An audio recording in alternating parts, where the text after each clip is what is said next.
आप सबकी पुरजोश तालियों के दरमियान मैं दावत देती हूँ आज के मेहमान ख़ुसूसी डायरेक्टर जनरल खाना फरहंग ईरान डॉक्टर असगर मसूदी साहब को कि वो स्टेज पर आकर हमें अपने ख़यालात से मुस्तफ़ीद फरमाएँ।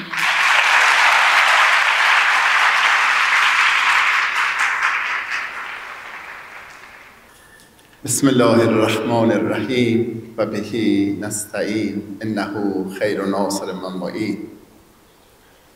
सबसे पहले मैं जमीय शुरका और मुंतज़मीन, असातिज़े किराम, प्रिंसिपल साहिब आमिर, असातिज़ डॉक्टर ताहिर, डॉक्टर नाहिद, जमीन तालिबात का शुक्रिया अदा करता हूँ। हमेशा लुत्फ़ खुदा बाद यार पाकिस्तान, फलक मबाद ज़कीन बाद दियार पाकिस्तान, ज़ फैज़ रूह मोहम्मद अली जनाह بود मोहम्मद و علی و آل یار پاکستان.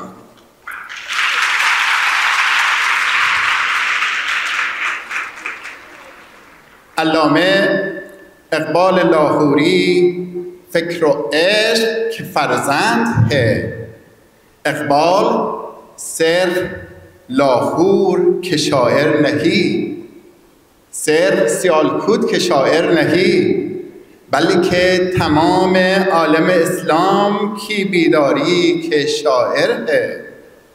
وہ ایک ایسے مصلح ہے جن کے کلام نے سرحدوں کو مٹا دیا اور دلوں کو زندگی دی۔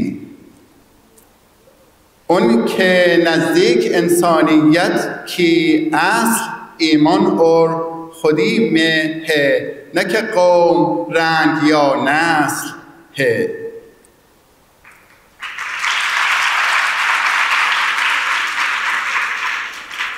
اقبال ایک ایسا شاعر ہے جو عارف بھی ہے، مبارز بھی، سیاستدان بھی اور مصلح با ایمان بھی۔ انہوں نے شعر و عرفان، عقل و عشق، علم و ایمان سب کو ایک حسین توازن میں جوڑ دیا ہے۔ اقبال نے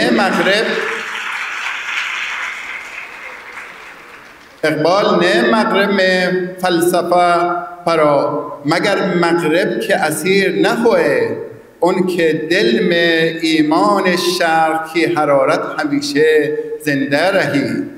قوت افرنگ از علم و فن است، از همین آتش چراغش روشن است۔ جب امت مسلمہ غفلت، تفرقہ اور استعمال کی زنجیروں میں جکری ہوئی تھی اور اپنے فرمایا پس چه باید کرد ای اقوام شرق۔ اقبال کی نظر میں اسلام ایک زندہ، متحرک اور تخلیق کرنے والا نظام ہے۔ اسلام محض رسم و رواج یا بے روح عبادتوں کا نام نہیں، بلکہ ایک زندہ اور متحرک طرز فکر و عمل ہے۔ وہ اسلام کو ایسا نظام حیات سمجھتے تھے جو انسان کو حرکت، محنت، تخلیق اور تلاش حقیقت کی دعوت دیتا ہے۔ اقبال کی شاعری در اصل ایمان زندہ، عشق حقیقی اور خودی کامل کا پیغام ہے۔ ایک ابدی صدا جو آج بھی مشرق والوں کے دلوں میں گونجتی ہے۔ ساحل افتاده گفت گرچه بسی زیستم، هیچ نمعلوم شد آه که من کیستم. موج ز خود رفته‌ای تیز خرامید و گفت هستم اگر میروم، گر نروم نیستم۔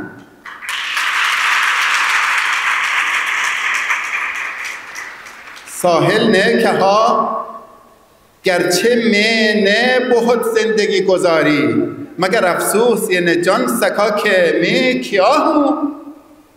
एक मौज तेज به خود ने जवाब दिया मैं हूँ अगर روان हूँ मैं हूँ अगर روان हूँ अगर रुक जाऊँ तो कुछ भी नहीं हूँ هستم اگر میروم گر نروم نیستم. علامه اقبال لاهوری مشرق کا بیدار ضمیر और आलम इस्लामी की तवाना आवाज़ थे. इकबाल आज भी एक रोशन मशअल की मानंद है जो मुसलमानों के राह हयात को मुनव्वर करती है. उनका पैगाम सादे मगर अमीक है. इकबाल मुसलमानों को कुरान की पैरवी और वहदत उम्मत की दावत देते हैं. गर तो می‌خواهی مسلمان زیستن نیست ممکن جز به قرآن زیستن.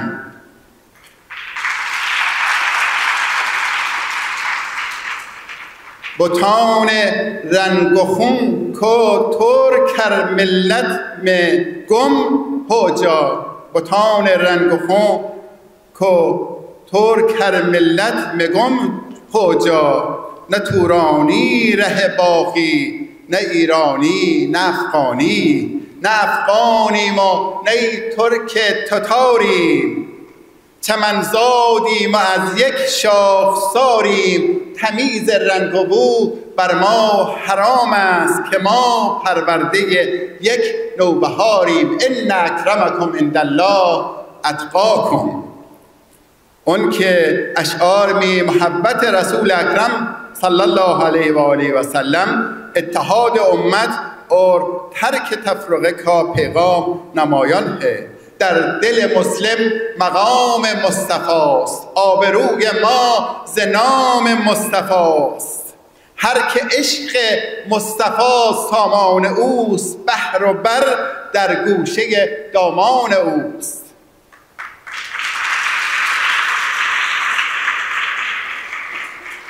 اقبال نه فرمایا ما ز نعمتهای او اخوان شدیم. یک زبان و یک دل و یک جان شدیم. فاصبحتم به نعمتهی اخوانا. یک زبان، یک دل، یک جان. اقبال वो पहला मुफक्किर थे जिन्होंने बर सगीर के मुसलमानों के लिए एक जुदा वतन के क़ियाम का नज़रिया पेश किया. इसीलिए वो पाकिस्तान के रूहानी और फ़िक्री बानी कहलाते हैं. इकबाल ایران و پاکستان، مشرق و اسلام، شعر و فلسفه के दरमियान एक पुल की हैसियत रखते हैं. उन्होंने हाफिज و مولانا روم، فردوسی और سعدی से फैज़ पाया और خود को خاک ایران کا روحانی فرزند کها. چون چراغ لاله سوزم در خیابان شما. ای جوانان عجم جان من و جان شما. میرسد مردی که زنجیر غلامان بشکند. دیدم از روزن دیوار زندان شما. اقبال که نزدیک ایران مشرق کی روحانی سرزمین है और फारसी عشق और تفکر کی زبان.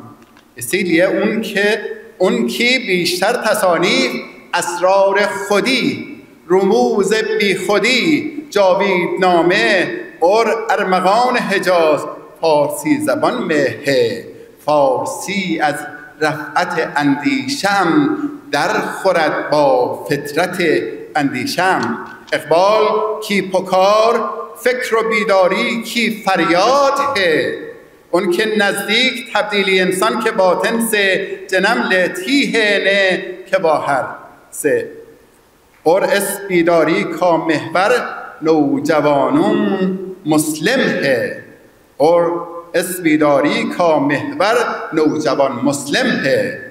اقبال جانتے تھے کہ اگر نوجوان خود پر یقین کر لے، اگر نوجوان خود پر یقین کر لے تو دنیا کی کوئی طاقت اس کی راہ نہیں روک سکتی. अपने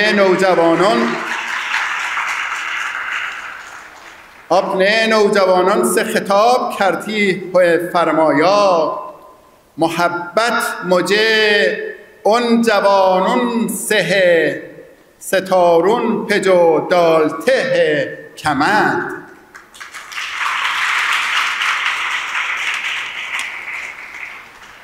इकबाल का पैगाम आज भी जिंदा है, हर उस नौजवान के दिल में जो उम्मीद और ईमान के साथ आगे बढ़ना चाहता है। उक़ाबी रूह जब बीदार होती है जवानों में, उक़ाबी रूह जब बीदार होती है जवानों में, नजर आती है उनको अपने मंजिल आसमानों में।